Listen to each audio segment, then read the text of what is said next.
1975, the year the Grateful was lost. Throw her in at the deep end. If I was to blame, was it the weather, the skipper, fate? See, the fact is, there's nobody to tell. Nobody to say this is the reason we didn't get off. But that's what goes through your head. What you sit and think. How did they not get off? All the boats in the area we are kenting another. The Mayday screamed and we arrived to nothing.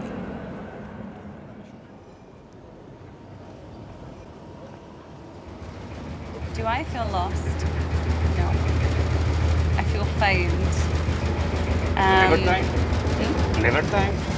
Never. I think I was maybe lost before writing this play. I wanted to write this for many, many, many years. It had existed in my mind. And I think we all have moments in life that the big questions hit you about who you are and what you're doing and why are you doing what you're doing, and it's so easy to get into this pattern of going through the motions of some kind of life, but you're not necessarily living that life. You're going through the steps of it, and whether that's work or relationships or just these habits that we get ourselves into, and not really knowing what your next move is or what you're going to do.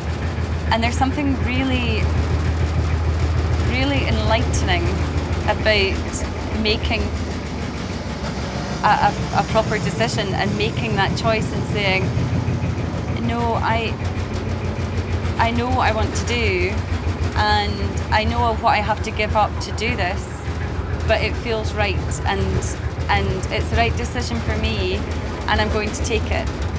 So for me, that was leaving London and moving back to the small fishing village, and at the time I worked as a columnist. I wrote a newspaper column for a newspaper called The Northern Scot, and my first column was about this decision to move back home and write the play, and I wrote in that I don't know if I'm brave or stupid. And maybe a few more months down the line I asked myself that question again, was I being brave or was I being stupid?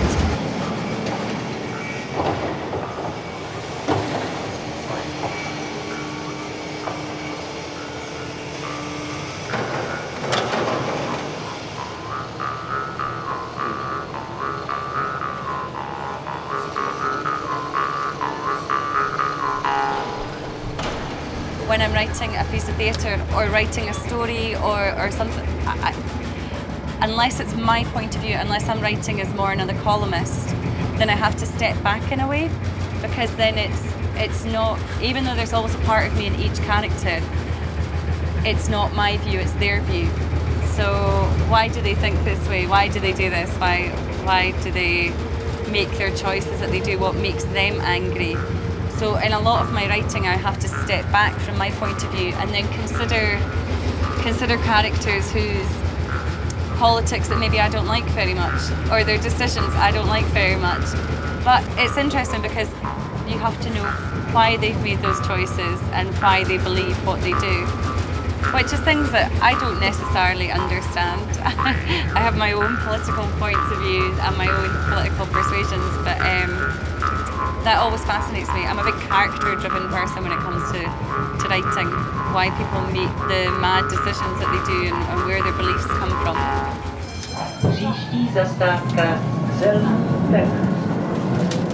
We was out searching, picking up bits of wood. We found a life jacket and a bit of the hold, I had the registration number on it. A deck full, a side deck full of bits. Ken, you was looking for bodies. We was looking, but we wasna.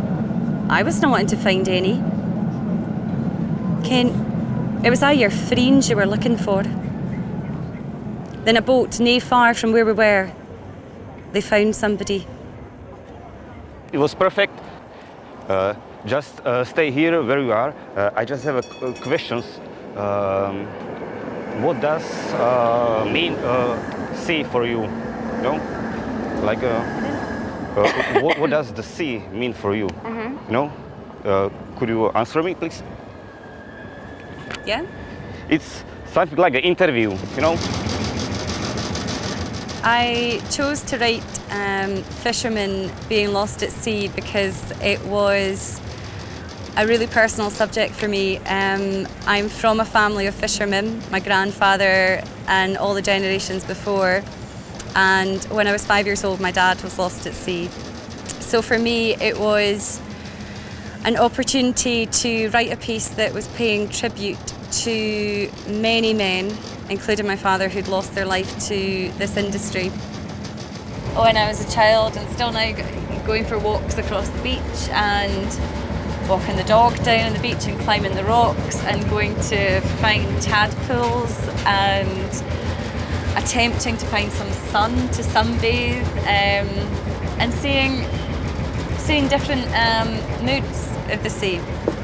I'm so sorry if those were terrible answers. Are you dizzy? Yeah. Are you actually? Yeah. Okay, good, because I'm trying to, I was answering like, Yeah. my sentences were kind of going round, trail off, round, trail off.